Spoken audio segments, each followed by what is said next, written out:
Back up. Yeah.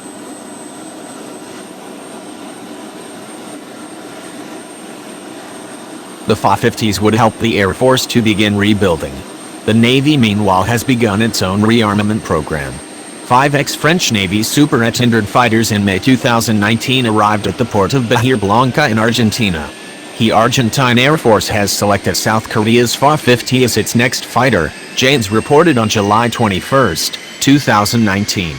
The decision is good news for a once proud air arm that, in recent years, has precipitously declined in size and effectiveness.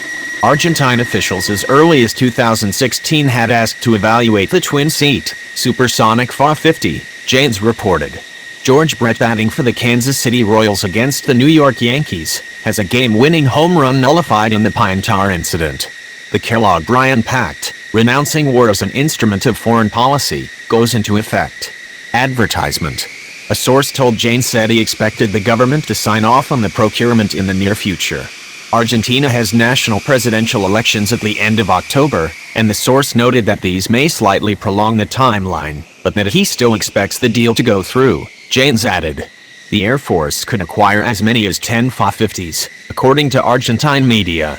The 12-ton fighter retails for around $30 million per copy, tens of millions of dollars less than a new F-16 or similar, heavier fighter. The Argentine Air Force badly needs new warplanes. British forces in 1982 shot down around a third of Argentina's 400 warplanes, but in subsequent decades funding woes and mismanagement exacted an even greater toll.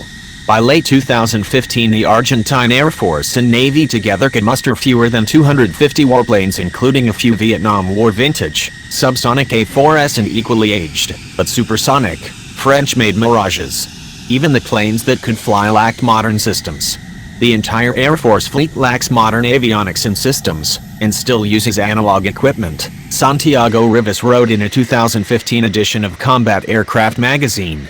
Aircraft have missed out on self-protection equipment, including radar warning receivers, chaff flare dispensers and so forth. Right double quotation mark. Critically, only the A4S have an aerial refueling capability and there are just 2 tankers. Airborne early warning capability is non-existent, Rivas added, despite the fact that controlling the airspace of such a large country is a major and vital task. Right double quotation mark. The Mirages left service in mid-2015. To rebuild its supersonic fighter capability, Buenos Aires considered buying new Gripens from Brazil, old American F-16s, second-hand Mirage F-1S from Spain and new FC-1S from China before finally settling on 14 used Israeli Kfir Block 60s, priced to move at $350 million including several years of maintenance. It seemed like the Air Force might be on the rebound. But not everyone was happy, especially Brig. Mario Roca, who in late 2015 was the Air Force's number 3 officer. Roca argued that the Israeli fighters lacked modern weapons system. Only 6 of them would be equipped with radars, he pointed out. In any event, the United States refused to grant an export license for the Kfir's American-made engines. Argentina was left with no supersonic fighters.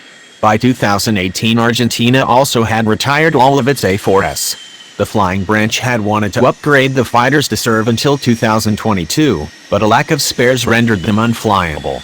Today, just a handful of weapons-capable warplanes remain in Argentine service, including around 2 dozen each subsonic IA-63 attack jets and IA-58 counterinsurgency planes.